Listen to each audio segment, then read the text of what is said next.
नमस्कार दोस्तों, आप सुन रहे हैं आपका अपना उज्जैन का पहला community radio radio Dastak 90.8 FM. सुनेगा उज्जैन, बढ़ेगा उज्जैन।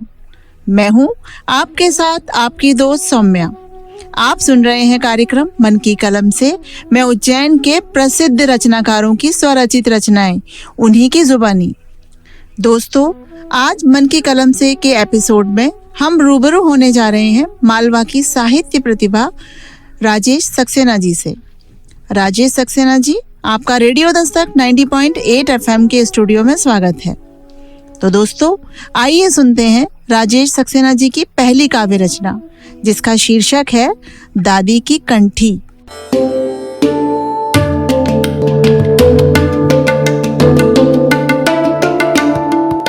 नमस्कार, मैं राजेश सक्सेना आज रेडियो दस्तक पर अपनी कुछ कविताओं के साथ प्रस्तुत हूँ। आपको पहली कविता मैं अपनी दादी, जिनका निधन हो चुका है, उनकी स्मृति में मैंने लिखी है। मैं पहली कविता उनको समर्पित करते हुए पहली कविता का पाठ करता हूँ। दादी की कंठी। पिछले 11 सालों से एक कील पर टंगी है यह तुलसी की कंठी, घर के रिक्त कोने में दादी की याद की तरह। पिछले 11 सालों से एक कील पर टंगी है यह तुलसी की कंठी, घर के रिक्त कोने में दादी की याद की तरह। कभी कभी इस कोने में सफाई के लिए डालता हूँ हाथ और उठाता हूँ इसे, तो लगता है छू लिया दादी के हाथों को। एक आत्मा की पवित्रता लटकी है घर के इस कोने में, इसमें मिला है भावनाओं और विश्वास का चमत्कारिक रंग। एक आत्मा की पवित्रता लटकी है घर के इस कोने में, इसमें मिला है भावनाओं और विश्वास का चमत्कारिक रंग। एक मृत हो चुकी देह के होंठों की बुदबुदाहट, एक जोड़ी खुरदुरे हाथों का स्नेहिल स्पर्श, जिसे वह इन 108 मनकों पर फेरते हुए बुदबुदाती थी। अपने प्रियजनों की सलामती की दुआ के लिए तुलसी की इस कंठी के अलावा कुछ भी नहीं था उसके पास। अपने बिछोह की पीड़ा के साथ यह कंठी एक सवाल की तरह टंगी है, जैसे दादी की जिंदगी भी टंगी रही हमेशा एक सवाल की तरह अपने होने की उपादेयता में। अपनी चिंताओं और दुर्दिनों में वह संभाले रही इसे किसी सुरक्षा कवच की तरह। अपनी चिंताओं और दुर्दिनों में वह संभाले रही इसे किसी सुरक्षा कवच की तरह, मानो यही एकमात्र साधन था जिससे जीतती रही वह जिंदगी की लड़ाई अकेले ही। कभी कभी लगता है निर्जीव चीज़ें भी अचानक कितनी सजीव लगने लगती हैं, जैसे दादी के जाने के 11 साल बाद यह कंठी। बस ज़रूरत है इन्हें छुआ जाए रिश्तों के मानवीय ताप के साथ। धन्यवाद।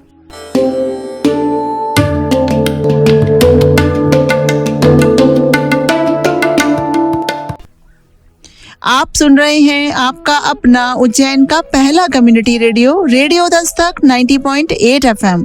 सुनेगा उज्जैन, बढ़ेगा उज्जैन। मैं हूं आपके साथ आपकी दोस्त सौम्या। आप सुन रहे हैं कार्यक्रम मन की कलम से। मैं उज्जैन के प्रसिद्ध रचनाकारों की स्वरचित रचनाएं, उन्हीं की जुबानी। बहुत सुंदर, मन को भावुक करने वाली रचना, जिसे अभी आपने सुना श्री राजेश सक्सेना जी की आवाज में। दादी की कंठी। दोस्तों, अब इसे दादी की कंठी कहें या तुलसी की कंठी। तुलसी की कंठी वह कंठी जो दादी को एक ऊर्जा स्रोत प्रदान करती थी, जो दादी को कभी अकेलापन महसूस नहीं करने देती थी। एक सकारात्मक शक्ति तुलसी की कंठी में, जो आज भी दादी के आसपास होने का आभास कराती है। बहुत ही भावुक रचना। तो दोस्तों, आइए सुनते हैं राजेश सक्सेना जी की अगली काव्य रचना, जिसका शीर्षक है मूंग की दाल।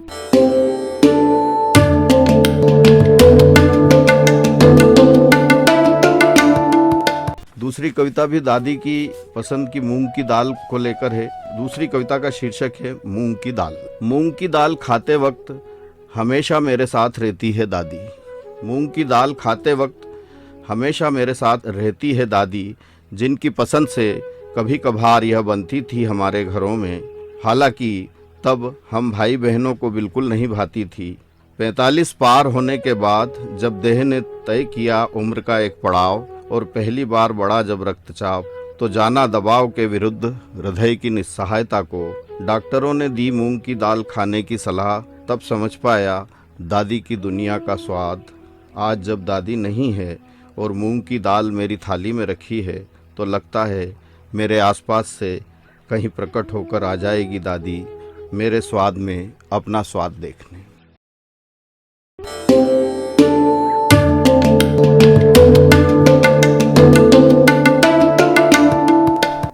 आप सुन रहे हैं आपका अपना उज्जैन का पहला community radio radio Dastak 90.8 FM. सुनेगा उज्जैन बढ़ेगा उज्जैन। मैं हूं आपके साथ आपकी दोस्त सौम्या। आप सुन रहे हैं कार्यक्रम मन की कलम से। मैं उज्जैन के प्रसिद्ध रचनाकारों की स्वरचित रचनाएं उन्हीं की जुबानी। राजेश सक्सेना जी, आपकी ये रचना मूंग की दाल, जो कि आपकी दादी की पसंदीदा दाल है। दोस्तों, वाकई मूंग की दाल बहुत ही फायदेमंद होती है। हमें हमारे बड़े बुजुर्ग को सब्जियां खाने की सलाह देते हैं जो कि हमको भाती नहीं है, लेकिन हमारे स्वास्थ्य के लिए बहुत ही फायदेमंद होती हैं और उनकी सलाह बहुत महत्वपूर्ण है। ये जानने में हमें समय लग जाता है। बहुत ही सुंदर रचना और बहुत ही हृदय स्पर्शी रचना आपकी, जो रेडियो दस्तक के श्रोताओं को अवश्य पसंद आई होगी। तो दोस्तों, आइए सुनते हैं राजेश सक्सेना जी की अगली काव्य रचना, जिसका शीर्षक है टहनियाँ। रेडियो दस्तक के सभी श्रोताओं को मेरा नमस्कार। मेरी अगली कविता है टहनियाँ। छूना नहीं है उन्हें आकाश, ऊपर उठना है सिर्फ इतना कि प्यार से देख सकें सूरज का चेहरा। छूना नहीं है उन्हें आकाश, ऊपर उठना है सिर्फ इतना कि प्यार से देख सकें सूरज का चेहरा। रोशनी भी इतनी ही चाहिए कि कायम रहे पत्तियों में हरापन। रोशनी भी इतनी ही चाहिए कि कायम रहे पत्तियों में हरापन। खड़ा रहना है इस तरह कि बनी रहे थोड़े से झुकाव की गुंजाइश। खड़ा रहना है इस तरह कि बनी रहे थोड़े से झुकाव की गुंजाइश। छोड़ना है थोड़ी सी जगह रुपहली किरणों के लिए। छोड़ना है थोड़ी सी जगह रुपहली किरणों के लिए कि झांक सके वहाँ से सूरज भी। रोकना है थोड़ी सी धूप कि मिल सके थके पथिकों को कुछ देर ठंडी छाया। रोकना है थोड़ी सी धूप कि मिल सके थके पथिकों को कुछ देर ठंडी छाया। फूलों और फलों को पाकर इतराना नहीं है बल्कि हो जाना है और अधिक विनम्र। फूलों और फलों को पाकर इतराना नहीं है बल्कि हो जाना है और अधिक विनम्र कि बांट सके दुनिया में खुशबू और मिठास। टहनियाँ बेजुबान नहीं हैं, उनकी सरसराहट बजाती है कानों में एक संगीत कि जानी जा सकती है उनसे भी लेने देने की एक परंपरा इस हड़पने और हथियाने के युग में। धन्यवाद।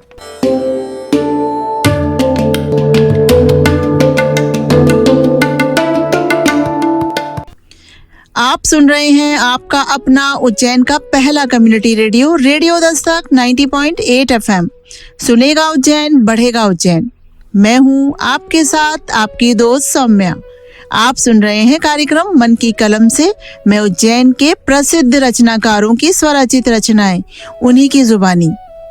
वाह राजेश सक्सेना जी, आपकी बहुत ही सुंदर कविता टहनियाँ। इस कविता में आपने जो टहनियों का कार्य बखूबी समझाया है हमें, वाकई वह कोई आम नजर से नहीं देख सकता कि टहनियाँ एक वृक्ष में कितना महत्वपूर्ण अभिनय अदा करती हैं। वाह।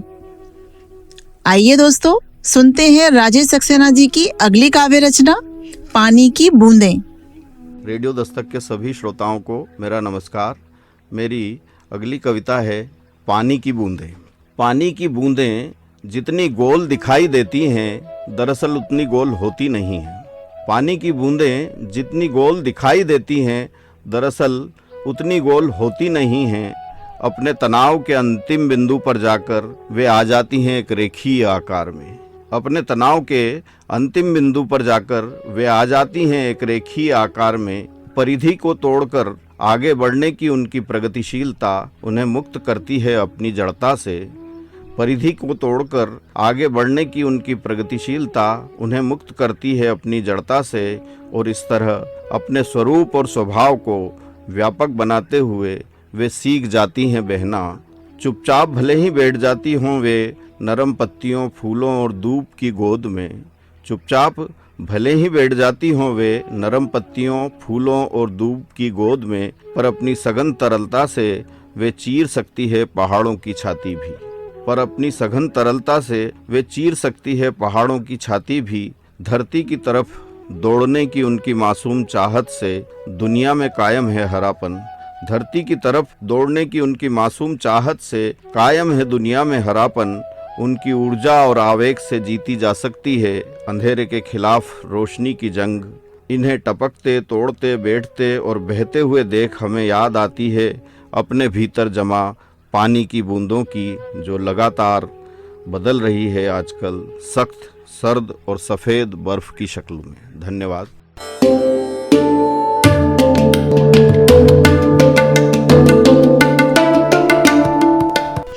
आप सुन रहे हैं आपका अपना उज्जैन का पहला community radio, radio Dastak 90.8 FM। सुनेगा उज्जैन, बढ़ेगा उज्जैन। मैं हूं आपके साथ आपकी दोस्त सौम्या। आप सुन रहे हैं कार्यक्रम मन की कलम से। मैं उज्जैन के प्रसिद्ध रचनाकारों की स्वरचित रचनाएं, उन्हीं की जुबानी।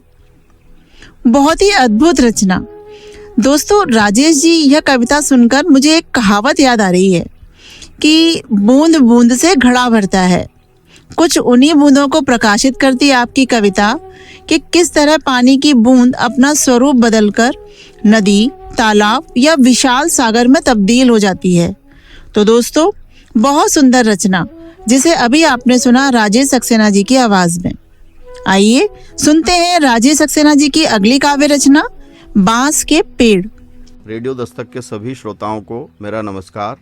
मेरी अगली कविता है बांस के पेड़। कमान की हद तक झुकने के मूल स्वभाव के बावजूद अपनी सामूहिकता और ऊंचाई के साथ तने रहते हैं बांस के पेड़। कमान की हद तक झुकने के मूल स्वभाव के बावजूद अपनी सामूहिकता और ऊंचाई के साथ तने रहते हैं बांस के पेड़। जैसे तने रहते हैं बादलों के झुंड धरती पर जीवन की आश्वस्ति के लिए। अपने भीतर ऊंचाइयों की जबरदस्त गुंजाइश के साथ घोषित होती है उनकी अर्थवत्ता नसेनी के एक एक पायदान में। पतंगों में चिपका है ऊपर उठने के लिए उनका एक महत्वपूर्ण संयोजन।